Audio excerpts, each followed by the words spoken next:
Cinquième étape, nécessité de la philosophie. À moins d'en avoir une conception étriquée ou de manquer singulièrement de réalisme, il devrait sauter aux yeux que la philosophie est plus que jamais nécessaire. Car le défi est celui d'apprendre à penser toujours mieux, et ce qui est en jeu avant tout, c'est le jugement critique qui seul rend autonome, libre.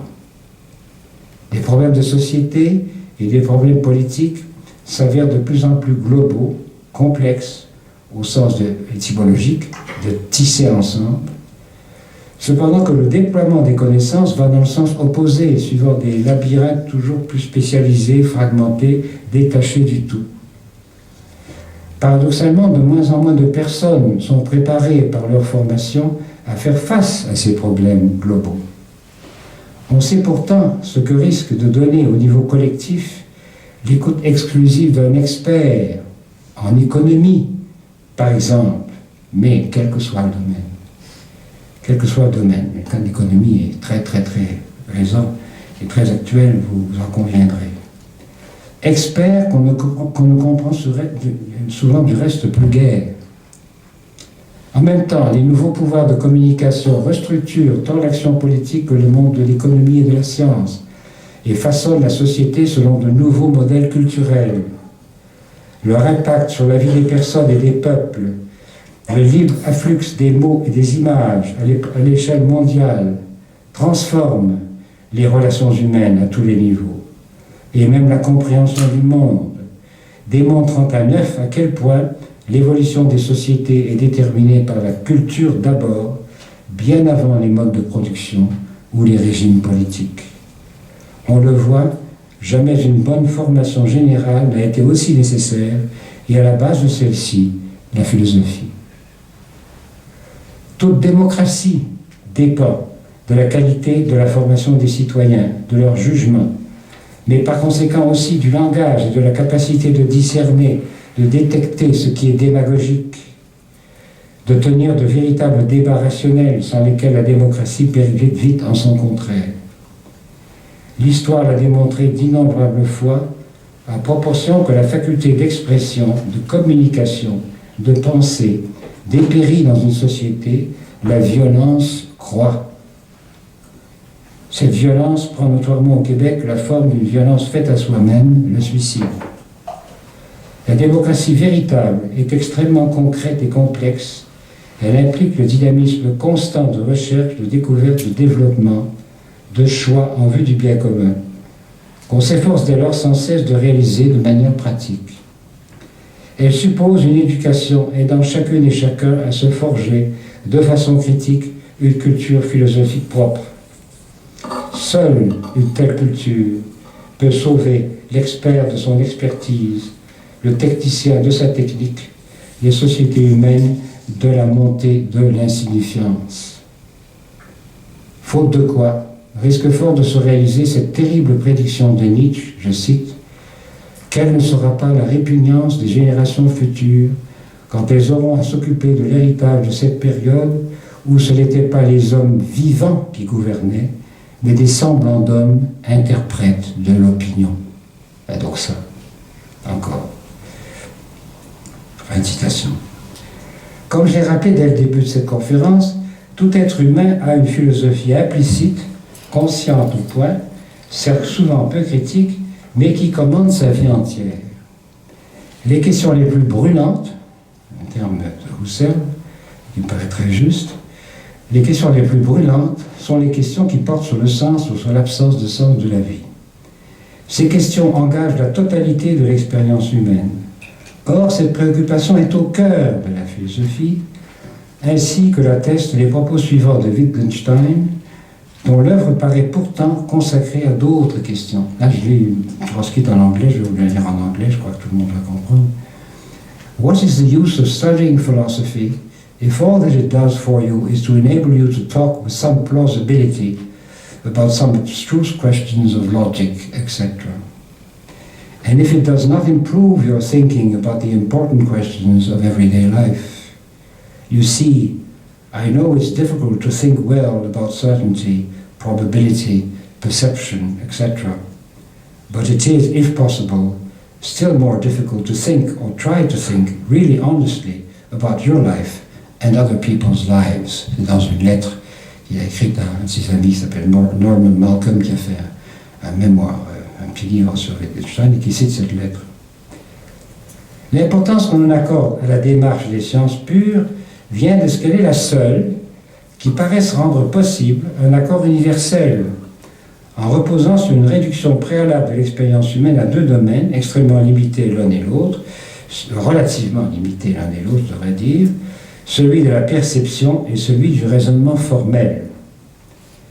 La décision méthodique de s'en tenir à leur double évidence implique la mise entre parenthèses de dimensions fondamentales de la vie humaine qui toutes doivent trouver à se dire, s'expliciter et se comprendre. Les arts, les lettres et la philosophie s'avèrent en cela indispensables.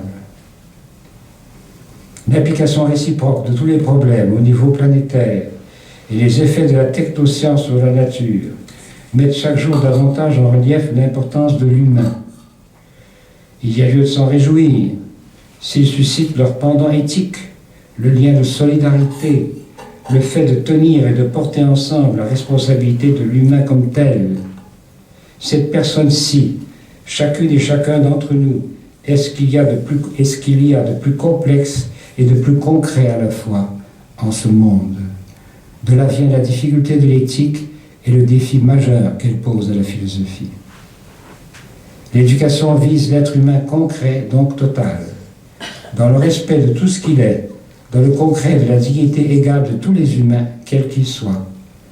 La Déclaration universelle des droits de l'homme de 1984 a posé en principe, je cite des extraits de cette déclaration, un des grands textes du XXe siècle, a posé en principe la reconnaissance de la dignité inhérente à tous les membres de la famille humaine et de leurs droits égaux et inaliénables.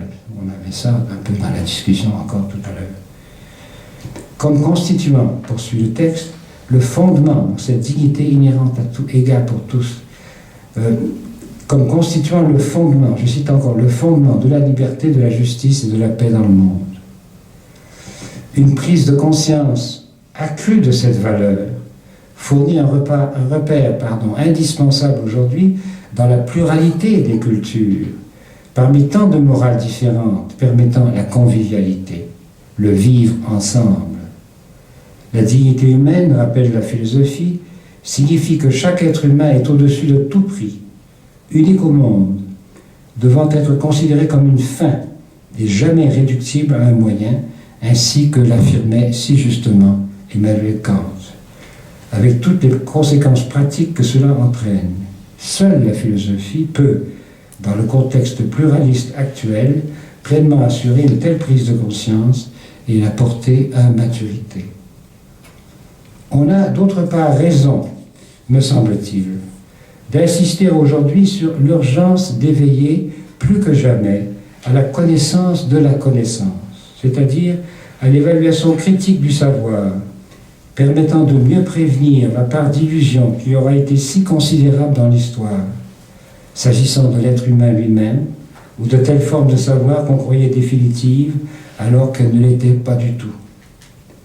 La connaissance de la connaissance, en premier lieu la connaissance d'une illusion, revient à savoir discerner, être critique face aux vues simplettes qui se présentent comme autant d'absolus. On reconnaît là encore une des tâches les plus aisément identifiables de la philosophie. En ce moment, l'éducation publique s'aligne sur les besoins du marché de l'emploi.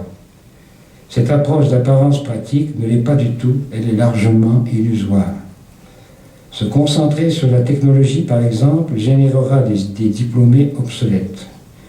Il saute aux yeux, en pleine révolution technologique, que cela signifie enseigner ce qui sera périmé dans 5 ou 10 ans et qui ne fera par suite qu'accroître davantage encore les frustrations.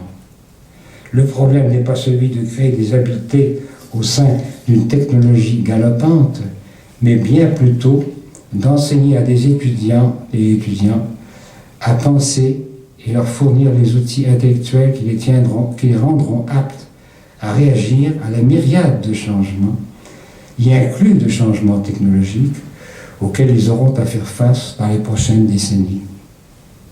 John Saul a donc tout à fait raison, à mes yeux, de reprocher aux universités de manquer à leur mission centrale, la mission humaniste, en se mettant à la remorque du marché, des corporatismes, etc., au lieu d'apprendre à penser, à élever à l'universel, à la science au sens authentique du terme. Opter de préférence pour les techniques de pointe serait un parti imbécile à une époque où l'on devrait enfin pressentir qu'elles seront périmées demain, comme votre ordinateur est en passe de l'être. Il y a un leadership à prendre pour corriger pareille aberration. La complexité croissante du monde dans lequel nous sommes exige une formation à la hauteur, une formation générale, mais pas dans un sens vague, dans un sens concret. Les gouvernements doivent s'appliquer à redonner aux humains le goût de l'avenir, selon l'expression de Tocqueville. En pareille perspective, le premier défi de l'éducation est de générer l'enthousiasme qui poussera les jeunes, les décideurs de demain, à progresser d'eux-mêmes vers de nouvelles quêtes de sens et de savoir et de nouvelles questions, en n'évitant pas les questions les plus brûlantes, à savoir les questions ultimes dont nous parlions, comme celle du sens de leur vie elle-même et de leur collectivité. Rien n'est plus nécessaire à cet égard encore, dans le présent contexte, que la philosophie.